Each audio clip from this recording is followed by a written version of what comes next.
August 1914. Europe is already bleeding. The assassination in Sarajevo has lit the fuse. Declarations of war cascade like dominoes. Austria-Hungary against Serbia, Germany against Russia, Germany against France, Britain against Germany. The Great War has begun. This is the story of how one event triggered the deadliest conflict humanity have ever seen. I'm your host, and this is Talemaster, Legends Series. Welcome. What you're about to learn isn't just about a single event. It is about how the entire structure of Europe, centuries of alliances, rivalries, imperial ambitions, and nationalist fervor is balanced on knife's edge. One moment changed everything. In this episode, we uncover the hidden rivalries that divided Europe into two hostile camps and exact reasons how all these catastrophic events triggered all in sudden. But Germany has a plan. One single audacious blueprint designed to win the war before winter sets in. A plan so bold, so mathematically precise that failure seems impossible. This is the story of the Schlieffen Plan and how it crumbled in just 6 weeks. Count Alfred von Schlieffen, former chief of the German General Staff, spent years perfecting it. His obsession? Avoid a two-front war at all costs. Russia was slow to mobilize. She needed 6 weeks to gather her vast armies. France could be defeated in that window. The plan was elegant in its brutality. 90% of the German army, 7 of 8 armies, would sweep through neutral Belgium and northern France in a massive right-wing hook. They would wheel like a giant scythe, encircling Paris from the west and north. The French army would be trapped against its own frontier fortifications. Meanwhile, only 10%, a weak left wing, would hold the defensive line along the German-French border in Alsace-Lorraine. Simple, brilliant, flawed to the core. August 4th, 1914. Dawn. The German invasion of Belgium begins. The Schlieffen wheel starts turning. First obstacle? The fortified city of Liège. 12 massive concrete forts armed with 400 heavy guns block the narrow invasion corridor. German commanders expected a walkover. They got a bloodbath. Belgian troops under General Lehmann fight with ferocious determination. German infantry charges are shredded by machine gun fire. Krupp 420mm howitzers, the famous Big Bertha, are rushed forward. For 12 days the forts hold. 12 precious days. France and Britain gain time to mobilize. The delay costs Germany dearly, but worse is coming. As the German army advances, something terrible unfolds. Civilians are shot as franc tireurs, imagined snipers. Villages are burned in reprisal. Louvain is sacked, its ancient library, one of the oldest in Europe, reduced to ash. Allied newspapers scream headlines, "The Rape of Belgium." Posters flood London and Paris, German soldiers bayoneting babies, nailing priests to barn doors. Some stories are exaggerated by propaganda bureaus. Many are true. The atrocities, real and inflated, become the moral fuel that brings Britain fully into the war and sways neutral opinion, especially in America. The Schlieffen Plan assumed a quick victory.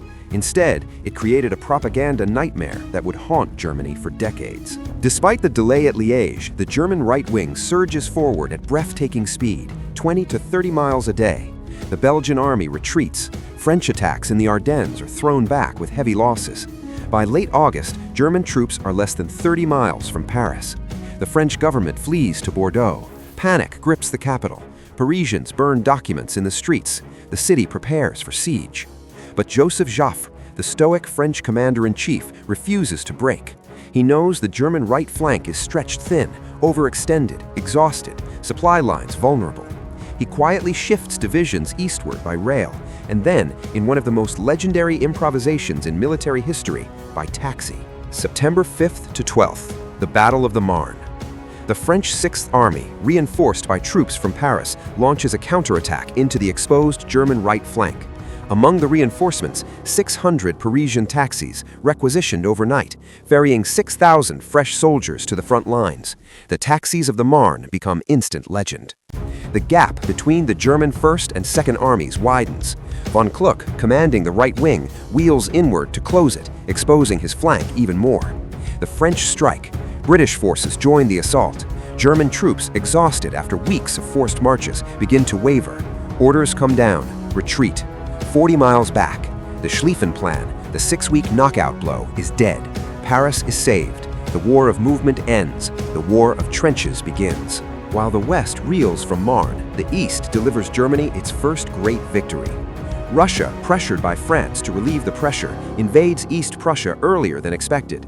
Two Russian armies advance, but they're poorly coordinated, communications primitive, orders confusing. Paul von Hindenburg, recalled from retirement, and his brilliant chief of staff, Erich Ludendorff, take command. They spot the gap between the two Russian armies. They exploit it ruthlessly.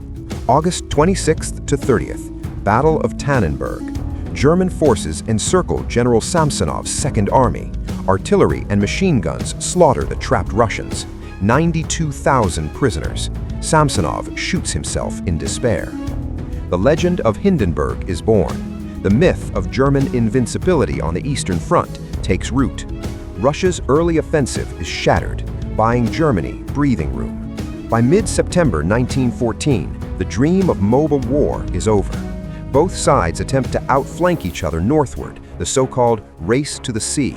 From the Aisne to Arras to Ypres, armies clash, then dig. Trenches appear almost overnight. First shallow scrapes, then elaborate systems, frontline fire trenches, support trenches, communication trenches, dugouts, barbed wire belts, sandbags, duckboards over mud. No man's land becomes a lunar wasteland of craters, wire, and corpses. Machine guns sweep any movement. Artillery pounds day and night. The Western Front freezes, a scar across Europe that will not heal for 4 years. The Schlieffen gamble failed because of 3 fatal flaws: underestimating Belgian resistance and British intervention, overstretched logistics and exhausted troops, rigid adherence to timetable when flexibility was needed. In 6 weeks, Germany went from expected victory to strategic stalemate. Millions more would die because the plan failed, and because no one knew how to end the war it started. The guns of August had spoken. The world would never be the same. This is just the beginning of a story. In future episodes, we'll explore the trenches of Western Front and the race to the sea and birth of trench warfare, the rise of new weapons, the strategies of great generals, and the human cost of this conflict. If you want to understand the history that shaped the modern world, subscribe to Talemaster Legend series. Hit the notification bell so you don't miss the next episode. Thank you for watching, and I'll see you in the next one.